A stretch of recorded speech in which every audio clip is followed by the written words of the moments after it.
Hello అండి, welcome to my channel కిటకిట తలుపులు. Please like, share and subscribe my channel. ఈరోజు నేను రవ్వ లడ్డు చూపిస్తాను. బొంబాయి రవ్వతోటి లడ్డు, సూజీ రవ్వ. బొంబాయి రవ్వన్న సూజీ రవ్వన్న ఒకటే. అది నేను చూపించే మెజర్మెంట్స్కి 50 నుంచి 60 లడ్డూలు అయినాయి. మీరు దాన్ని బట్టి మెజర్మెంట్ వేసుకోండి. ఫస్ట్ ఒక దాకలో 8 స్పూన్ల వరకు నెయ్యి వేసాను. అంటే ఒక కప్పు రవ్వకి 2 స్పూన్లు నెయ్యి అనమాట. ఆ స్పూన్ సైజ్ చూస్తున్నారు కదా, ఆ సైజ్ స్పూన్ తోటి 8 స్పూన్లు వేసాను మొత్తం.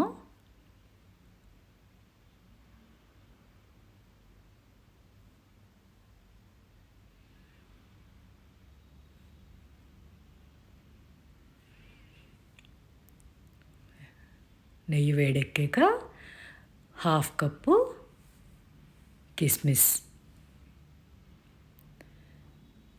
ఇది మొత్తం స్టార్టింగ్ నుంచి ఎండింగ్ వరకు కూడా లో ఫ్లేమే పెట్టుకోండి, మంట పెంచొద్దు. ఒకటే ఫ్లేమ్లో కాన్స్టెంట్గా చేయండి. మంట పెంచుతూ తగ్గిస్తూ ఉంటే అమ్మని మాడిపోయే ఛాన్స్ ఉంటుంది. వేగిపోయిన కిస్మిస్ వేరే ప్లేట్లోకి తీసేసుకోండి.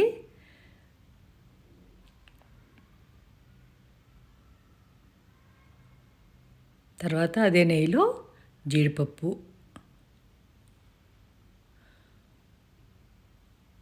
గుళ్ళు పప్పు బాగోద్దు దీనికి, జీడిపప్పు బద్దల్లాగా ఉంటేనే బాగుంటుంది. స్ప్లిట్ క్యాష్యూ అనమాట. ఇప్పుడు పిల్లలకి ఆ లాంగ్వేజ్లో చెప్పాలి కదా. ఫస్ట్ ఎవరైనా నేర్చుకోవాలంటే 1 కప్పు నూకతో ట్రై చేయండి.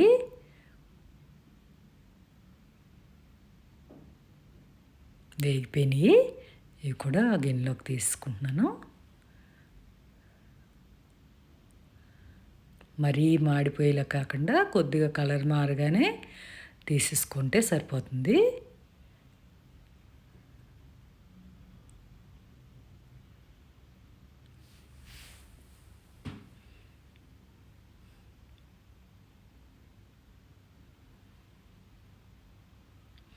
ఇప్పుడు ఈ కప్పుతోటి కొలుసుకున్నాను. ఆ కప్పుతో 4 కప్పులు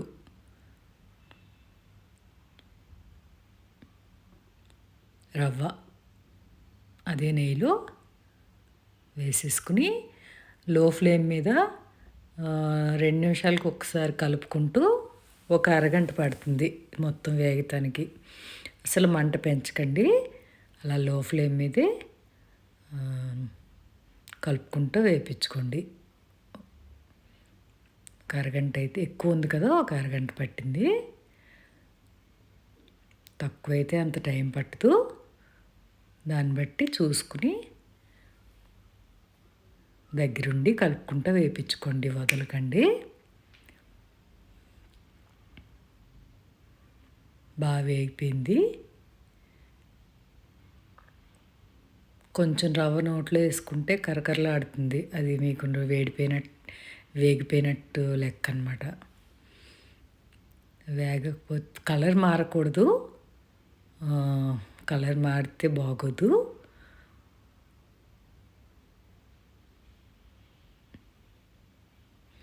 ఒక 12 నుంచి ఒక 20 యాలక్కాయలు పౌడర్ చేసుకున్నాను. ఏ కప్పుతోటి అయితే నూక కొలిచానో ఆ కప్పుతోటి 5 కప్పులు పంచదార తీసుకున్నాను.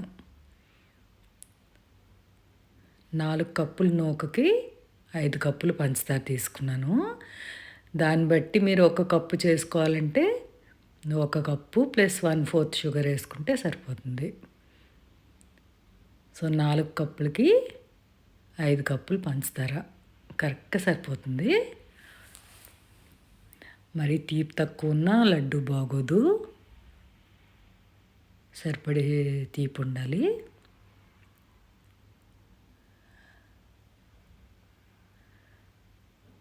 వేగిపోయింది కదా, ఇప్పుడు వేగిన దాంట్లో పంచదార వేసి అదే ఫ్లేమ్ ఉంచండి. చెప్పాను కదా, flame పెంచొద్దు.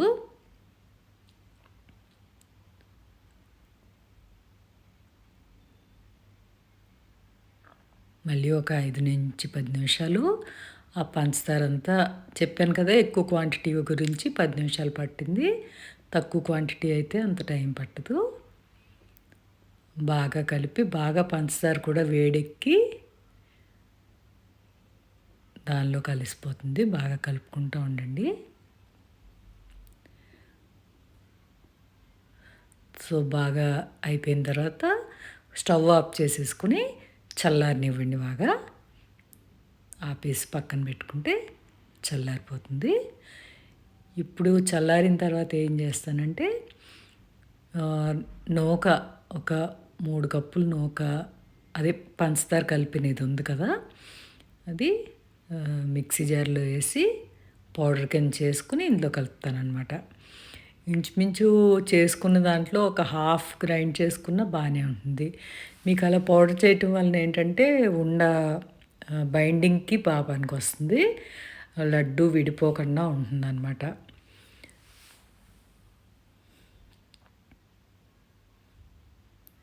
One third quantity grind చేసుకున్నాను. ఇంచుమించు 3 కప్పులు 4 కప్పుల వరకు అలా గ్రైండ్ చేసి కలుపుకున్నాను. పంచదార కలిపిన వేగిన రవ్వ అనమాట. హాఫ్ వరకు గ్రైండ్ చేసుకున్న బాగుంటుంది. హాఫ్ వరకు గ్రైండ్ చేసుకోండి, కన్ఫ్యూజన్ ఉండదు. అలా అయితే మీకు లడ్డు బైండింగ్ బాగా అవుతుంది అనమాట. లేదంటే రవ్వ లడ్డు త్వరగా విడిపోతుంది. మనం లడ్డు పట్టుకోగానే విడిపోతుంది. ఉండ చేయటం కూడా కష్టం అవుతుంది. సో ఇది బాగా కలిపేసుకోండి. ఇదంతా చల్లారాకనే చేసుకోవచ్చు. అలా ఉంటుందన్నమాట. బాగా ఉండలు లేకుండా గ్రైండ్ చేసిన పౌడరు, ఈ రవ్వ పౌడరు 2 బాగా కలిపేసుకోండి. చెప్పాను కదా, 20 యాలకులు పౌడర్ చేసి ఉంచుకున్నాను. ఇప్పుడు దీనిలో వేపించి ఉంచుకున్న జీడిపప్పు కిస్మిస్ కూడా వేసేసాను.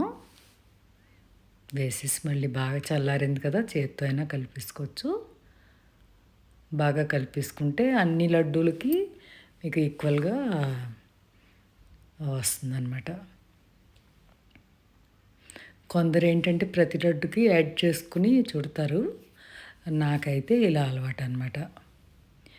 ఇప్పుడు దానిలో సగం తీసుకున్నాను. అందులోనే సగం అదే గిన్నెలో ఇలా సగం కింద చేసుకుని ఇలాచి పౌడర్ వేసాను, యాలక్కాయ పొడి బాగా కలిపేస్తున్నాను. యాలక్కాయ పొడి.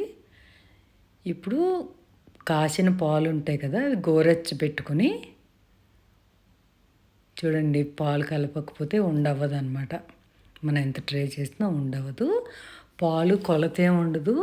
కొద్ది కొద్దిగా చల్లుకుంటూ మనకి అయ్యే వరకు పాలు ఎక్కువైనా బాగోదు. లడ్డు గట్టిగా అయిపోతుంది. నెక్స్ట్ డేకి బాగోదు అసలు. సో చూసుకుని గోరువెచ్చని పాలు అనమాట. ఎక్కువ వేడి కూడా వద్దు. మన చేయి కాలకుండా ఉండాలి. కొద్దిగా వేసుకుంటా ఇలా బాగా పిసికితే బాగా పాలంతా రవ్వకు పడుతుంది. బాగా కొంచెం వేసుకుంటూ మళ్ళీ ట్రై చేయండి. లడ్డు అవుతుందేమో, ఇంకా అవ్వట్లేదు. సో మళ్ళీ కొంచెం వేస్తాను. అలా చూసుకుంటూ వేయండి. అయింది. ఇది నెమ్మదిగా ఇలా చుట్టుకుంటూ చెప్తున్నాను కదా, పాలు మరీ ఎక్కువ వేయకండి, బాగోదు. ఒక్కొక్క స్పూన్ వేసుకుంటా కలుపుకుంటా అలా చూసుకుని మొత్తం అన్నీ మిగతా హాఫ్ కూడా మళ్ళీ అలా కలిపేసుకుని లడ్డూలు చేసేసుకోండి. రెడీ అయిపోయినాయి. ఈ రవ్వ లడ్డు మరీ ఎక్కువ రోజులు నిలవ ఉండదు. 3 to 4 days వరకే బాగుంటుంది. అంతకంటే ఎక్కువ నిలవ ఉండదు, పాడైపోతుంది. పాలు వేస్తాం కదా, దాన్ని బట్టి చేసుకోండి. అదండి మరి రవ్వ laddu. Thank you for watching.